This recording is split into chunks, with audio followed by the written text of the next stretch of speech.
అమ్మా నేను అడగకపోయినా నువ్వు చెప్తావు కదా, ఏం జరిగిందో చెప్పు. ఏమని చెప్పేదిరా పెద్దోడా, ఆ వైష్ణవి నా ఆస్తి మొత్తము నా ఇల్లు కూడా రాపిచ్చేసుకునిందిరా. నీకు ముందే చెప్పాను కదమ్మా, వైష్ణవు నమ్మదు తేడా కొడుతుందని. నువ్వే వినలేదు, గుర్తు తెచ్చుకో ఒకసారి. అత్తయ్య గారు, మా ఫ్రెండ్ కి 1,00,000 రూపాయలు కావాలంట. 10 రూపాయలు వడ్డీ 10 రోజుల్లోనే చేస్తాను. అయ్యో ఇప్పుడు నా దగ్గర అంత లేవు కదా వైష్ణవి. నీ ఇష్టం అత్తయ్య, 10 రూపాయలు వడ్డీ మరి.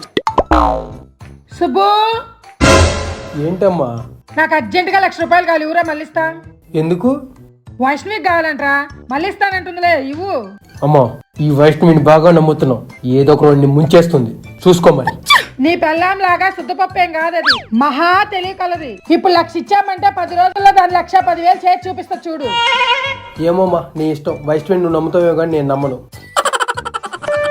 వచ్చాయి చూడు. నువ్వు అవన్నీ ఏం పట్టుకోవద్దులే వైష్ణవి, నా బంగారు తల్లి, నీకేస్తాను చూడు. Acho chango